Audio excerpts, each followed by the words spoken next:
Birit ng ano din tayo ng ASAP, di ba? So excited din kami makita yung transformation mo, di ba? Especially parang yung fashionista, di ba? Kung sino naman din yung ano, yung gusto at ayaw mong gawin or i-transform dito sa show. Siguro Sir Alan, sa gusto, idol ko po kasi talaga si Stevie Wonder. Siguro baka Stevie Wonder or si Freddie Mercury na Queen. Parang gusto ko rin siyang gano'n. Yung ayaw baka si Sir Gary or si Sir Oki. Kasi judge sila eh. So kung magkamali ako at hindi maganda yung performance ko, baka mababanas ko yung ibigay sa akin. So sila na lang. Okay, thank you. Thank you po, Sir Alan. Thank you so much, Mr. Alan Sangon mula sa Stars Photo. At ito pa, siya mismo ang magtatanong mula sa Kapatid Insider, Mr. Carl John Canonoy. Hello po, magandang hapon. Ayan. Woo! Good afternoon sa inyo lahat. And first of all, congratulations sa pagbabalik ng Your Face Sounds Familiar. Ilang taon na rin, no? For Bong and Jong, may pressure ba para sa inyo na mapantayan or di kaya mahigatan yung naging success ng Your Face Sounds Familiar under Billy and Luis? Opo, kasi napakahusay ni Luis at ni Billy mag-host talaga. Wala kaming, talagang saludo kami sa dalawa. Kaya nga, kinuha kami dalawa para katumbas na isa nila. Opo, para po mapapantayan namin ni Chris Jong. Kasi pura din po yung TF namin, kaya di po kami kinuha. Kasi low-cost-cutting po talaga ang ABS, kaya po hindi sila nakuha. Pero ano naman po kami, sobrang thankful kami dahil sa ABS kasi binigyan uli kami ng break para makapag-host naman sa prime time. At mabigay din namin yung wish yung invest namin sa pag-hosting din po dito sa Your Face Sounds Familiar. Kaya gagawin namin yung lahat. Hindi man namin mapantayan yung galing at husay ni Billy at ni Luis, pero mabigay namin yung best namin. Jong, may... Yes, pressure kasi first time natin magsama tayong dalawa talaga lang. Dalawa lang. Diba? And syempre yung pinalitan namin, Billy, Luis, tapos kami yung ipinalit. Kumbaga parang sobrang thankful kami sa ABS-CBN na pinagkatiwalaan kami. Sabi nga ni Quiz Wang, hindi mo naman mapantayan, ang gusto lang namin is makapagbigay ng kasiyahan sa lahat ng mga kapalitan. Nice. The next question for Rupa May. Handa ka na ba? Rupa May and other celebrities as well rin, no? Paano nyo napao na maging parte ng Your Face Sounds Familiar as celebrity performers? And what should we, sa audience, na mag-expect sa mga performance na gagayahin, na gagawin ninyo? Yes, so ako po, dumaan ako sa mataming pinagdaan ng problema, drama.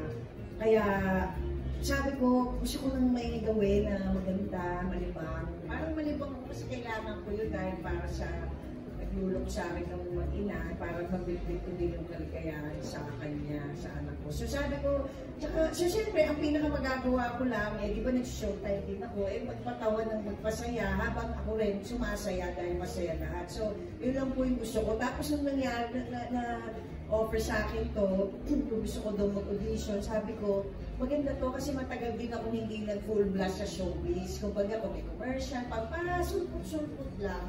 Halos 10 taon po, ganun ang career ko dahil nagpamilya ako. So, sabi ko, ngayon, 8 na din siya, medyo independent na rin siya. Sabi ko, pwede ko nang mag-full time din ako sa career ko. So, first time ko lang ginawa yun. Sakto naman, sabi ko, maganda to kasi training. Dahil, syempre, hindi na ako sanay mag-high heels, mag-perform, kumanta sa ilaw. Alam mo, ang dami kong kailangan balikan.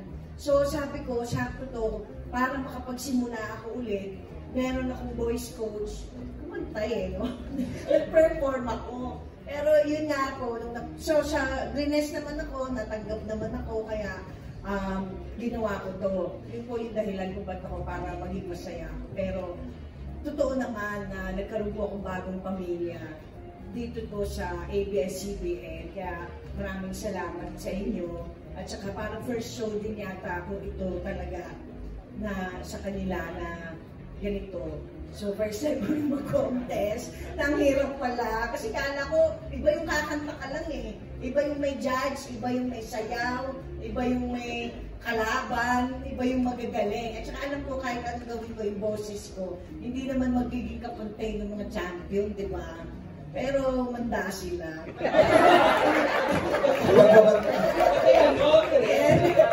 So, yun po ang dahilan dahil gusto ko po magkaroon ng bagong pamilya at saka familiar at gusto ko rin po magpasaya ulit ng tao para sumaya din ako. Kaya I'm depressed but it's okay because there's freedom of the press. So mga fresh fans, family, fresh family, yes. Mga fresh who take ma-depress. Any celebrity din po sa answer ko po sa question? Any celebrity? Kay sino po? Ano na gusto ko? Ano? Si Alexa. Ay, Alexa. Host ka na rin. Alexa din yung anak ko. Ako naman po, trivia lang siguro. Matagal na po akong dapat nakasali sa Your Face Sounds Familiar. Actually not few pala, many years ago, supposedly magkakaroon ng edition na parang duo. And doon po ako nag-audition talaga. Bagets na bagets pa po ako noon. But sadly, hindi natuloy. But it's okay kasi God's timing is perfect. And ngayon, in-offer po ulit sa akin na makasali sa Your Face. And I immediately, without any hesitation, I said yes po agad. Kasi for me, this can be a good avenue to show and maybe to prove myself then. And to prove myself worthy of the title, Gen Z Total Performer. So with this show, mas may papakita ko po yung ibang mga kaya kong gawin na baka hindi ko pa napapakita sa ibang mga shows or sa ibang mga naging projects ko po. That's why I really said yes. And para na rin po gumaling as an artist. Kasi sabi ko nga, whether manalo or matalo, hindi naman yun yung goal ko sa pagsali dito. Because I know na pag sumali ka dito, you're gonna come out a better performer. For sure. Lahat po kami, I'm sure we're gonna improve and gagaling talaga. So, yun din po yung habol ko talaga dito. Improvement and growth. For the growth. Amen. Go, go, Di go! ba? Comment din po. Okay. Well, sa Your Face, it was offered to me, they asked, open ka ba mag-audition sa Your Face? At sabi ko, bakit ba ako doon beauty queen ako? Kasi parang, kung beauty queen, di ba, kailangan demure, kailangan proper. At dito sa Your Face, talagang lumabas lahat. Lumalabas talaga yung personality mo. And for me, I felt that my personality hasn't really come out yet. Especially as a beauty queen and as a performer, people don't see that yet. So, yung thought process ko parang, perfect opportunity ko talaga for me also to prove myself as a performer as well and as a singer as well. And ang saya talaga dito. The experience so far to be around all of these amazing performers, si Kuya Bong, Kuya Jong, and just to be here in this environment, I felt like I've grown so much as a person. So, super happy ako na nandito ako at part ng casting ko. Yeah, that's right. Uli, congratulations sa inyo and sobrang excited na. Mga kapatid na yung mapapanood sa TV pa. Thank you so much, Mr. Carl Jun. May patutuhanan po yan. Parang magkakasama kayo sa September dump ng isa't isa. Mga nagsi-upload kayo kahapon. Sobrang po-close yun na. Hindi ba? Kasama talaga yan ng familiars, mga ka-familiars natin dyan. Ito naman, magtatanong kay Kuya Bong at kay Kuya Jong, si Chris O. Ramos mula sa One Music PH ang katanungan niya. How do you feel about taking on the challenge of doing primetime hosting? Well, medyo nakakakaba. Actually, nung first namin, taping namin, talagang kinakaba kami ni Kuya Bong.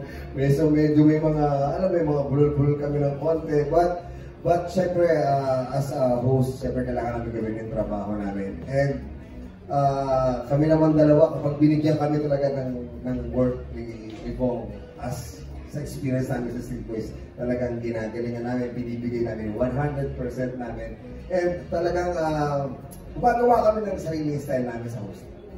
Kaya medyo, kahit paano medyo may comparison din dun sa nanguna kay Billy and kay Luis. Kasi dalawa kami. Yung English, sa kanila talaga. Tama si Kuya Jong challenging talaga dahil nga, syempre galing nga sa magagaling mag-host. Talagang nananalo sila pagdating sa hosting, Billy and Luis. Siyempre may dagdag ka ba rin, siyempre nanonood sa amin, nandun si Sir Gary, diba, si Ate Shawi, Kuya Ogie, okay lang. Pero kasi kaibigan na namin si Kuya Ogie, close na namin eh. Dagdag yun eh, kasi kumbaga, nakakatuwa lang sa first taping namin, talagang chine-cheer din kami ng mga jury. Talagang inaano kami na, go, go, kumbaga, ang sarap na maramdaman na talagang supportive sila sa amin dalawa ni Quiz Joe. At syempre kami dalawa, 33 years na kami magkasama. So alam na namin kung paano magsasaluhan. Kumbaga ito nga lang yung first time na dalawa kami. Kasi sa Showtime syempre marami kami. At dito rin napapatunayan yung brotherhood. Talaga namang kung ano man ang mangyayari, saluhan talaga.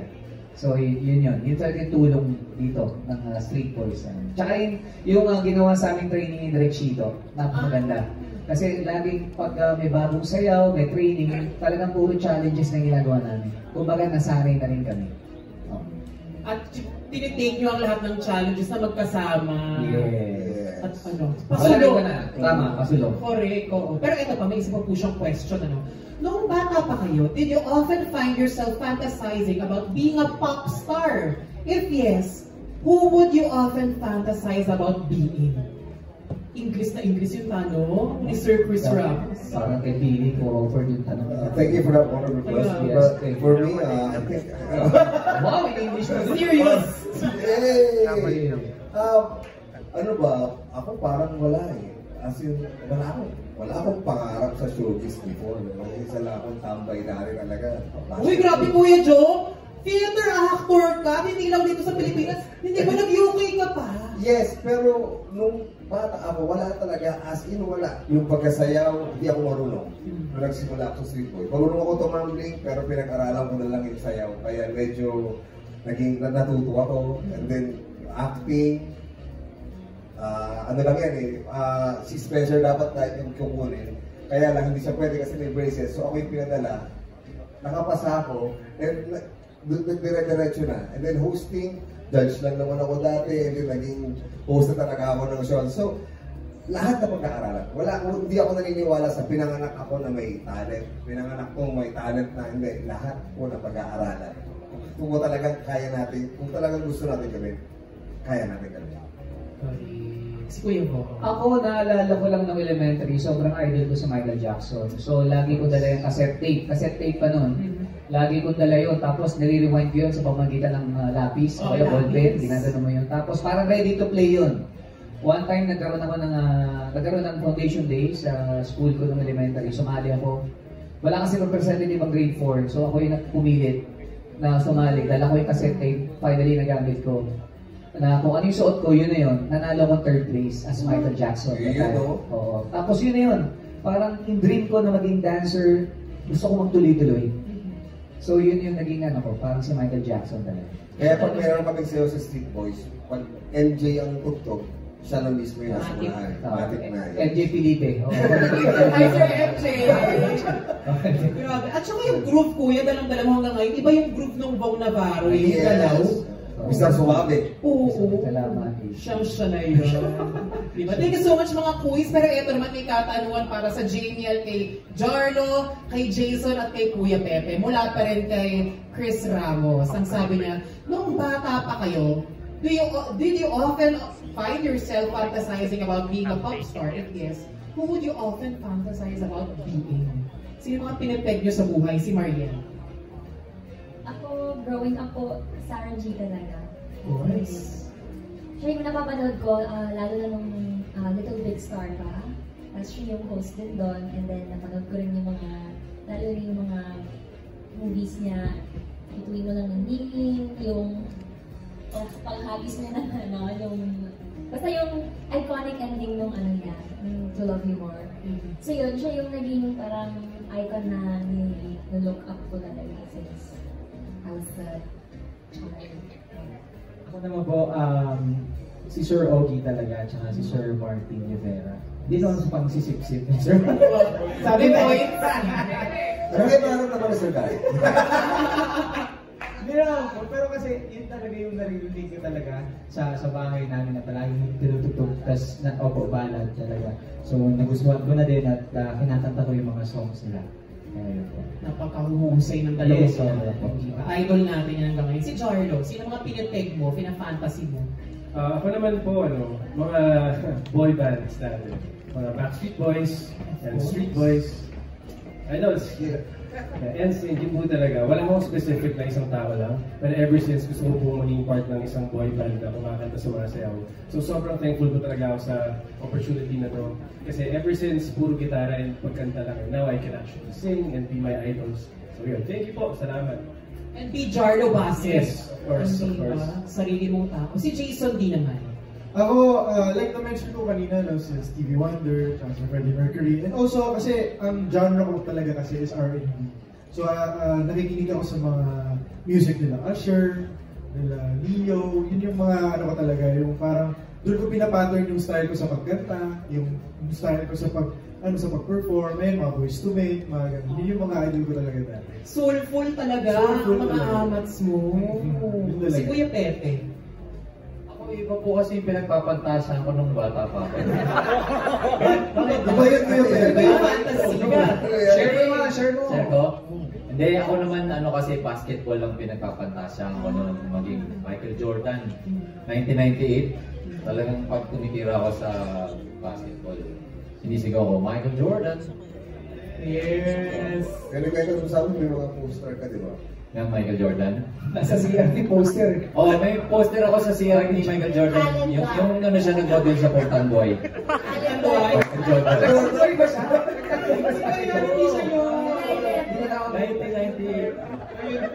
Yun ang mga pinipeg ng ating mga celebrity performers. Maraming salamat po Sir Chris Ramos Jr. para sa iyong mga katanungan. Ito pa, para kay Dia Mate, ang question na ito mula kay Lance Joseph Martinez ng Metro Style. Having been crowned Reina Hispano-Americana 2025, how do you plan to channel that pageant success into your face? Sounds familiar, especially since it's a competition-based show. Serious? Thank you for that wonderful question. Pageant to Pageant na to well, as Reina Hispano-Americana, I guess yung one thing na i-channel ko dito sa show nito is confidence. Kasi sa isang beauty pageant, kailangan confident ka kahit may sakit ka, kahit wala ka sa mood. Confidence talaga yung dala mo sa stage. Yun talaga. So I guess, bringing it here to sa your face kapag hindi ako super comfy sa icon or hindi ako sure sa mga moves ko, sa vocals, gano'n. Talaga, you have to fake it and you make it talaga. Confidence yung kailangan mo idala sa show nito. And I'm excited kasi pasabot talaga yung mga icons ko at yung mga icons sa mga kasama ko dito. So, it's gonna be fun. At syempre, icon ka na rin ng mga bakla dahil beauty queen ka. At ang daming nag-aabang sa'yo. Congratulations, Tia. Thanks so much. Of course. Na ayaw magpula for today's video. Diba? Red for Reina and red for your face. Ito naman, meron pang tanong si Lance Joseph Martinez mula sa Metro Style. Para kay Alexa naman. Ito English din to, Alexa. Kayanin natin to. You're widely recognized as a Gen Z total performer since this show will challenge you to both sing and impersonate. What preparations have you been doing for your face sounds familiar? You know, first of all, thank you. I really appreciate the people who think that I am a Gen Z total performer. Kasi nung pinalabas ko yung trailer, I saw one comment that said na I don't deserve the title. And I didn't disagree. Kasi sabi ko, yes, I believe na hindi ko po napapatunayan yung sarili ko na deserving ako matawag na total performer. Which is why I'm so excited for this show and I'm really giving it my everything. I'm really gonna give it my all. Kasi I really wanna prove that also, more than to other people, for myself, na kaya ko to and I deserve to be called a Gen Z total performer. Kasi ito naman yung pangarap ko talaga eh. I've always wanted to be a pop star, a singer, a dancer, everything in the arts. So yeah, so I've been training. We're so blessed that we have really good mentors here. Everyone in the show is so supportive of each and every one of us. Lahat ng request, lahat ng hingin namin. Talagang tinutulungan po nila kami. And ako naman po, on the side, syempre, kanya-kanya kaming homework. So we all do our own research, non-stop. non-stop yung pag-aaral. And sa mga bagay po na I know hindi ako masyadong magaling, like with dancing, doon ako nakatutok. Oh, grabe naman. 3 points! Yun, that's something I feel like I lack also confidence. So, yun din yung tinatry kong pag-aralan. So, I've been taking lessons. Prior to joining this, sabi ko, I'm gonna start taking lessons for ASAP din. So, yun, taking lessons, trying to improve in all aspects na talaga. So, yeah. Uy, papasinungalingan ko yung basher na yan ha, dahil napakahusay ng unang performance nila. Abangan niyo po yan. I took it as constructive, na hindi naman ako yung hindi ko deserve. More on constructive na, sige, papakita ko sa'yo na deserve ko to. Yan, lagot ka kay Alexa Ila. Sabi nga niya, Michi, humanda ka. Ano na to? Yes! Dahil itodo na natin, may isa pang katanungan para sa'yo. Si John Bueno mula sa kumagkao.com. Sabi niya, you are not new to singing or acting. Are you very competitive? You know, na-realize ko sa sarili ko, I'm not really competitive with other people. Pero sa sarili ko, I'm my worst critic talaga. Like, all that matters to me is how I perform, how I was able to present myself. Lalo na in this show, kasi I really know na sobrang galing. We're with champions here. Lahat may kanya-kanyang naiaambag talaga on the table. So, yeah, yun yung I lost my train of thought. Oh my God. Are you very competitive? Am I very competitive? Sa sarili ko lang. More on myself talaga. Pero would you say na yung background mo bilang child star, nahihinder ba niya yung pag-enjoy mo dito sa show? Or mas na-enjoy mo talaga to? This is the greatest show I've ever been part of. Every night, usually kasi lagi I'm easily overwhelmed. So, nakita ng mom ko na konting bagay na stress ako. Pero dito, nagtataka na siya. Lagi akong happy. Lagi akong pag-uwi. Ang saya-saya. So, feeling niya, dinaloko ko lang. Yung isa pa, ang generous ng mga kasama ko. Pero yun, akala ng mom ko, niloloko ko lang to na hindi ko ginagalingan. Kasi, enjoy talaga ako. Sabi ko, aside from I feel like I am improving myself, it's so fun. I feel like I get to be different people every episode. I get to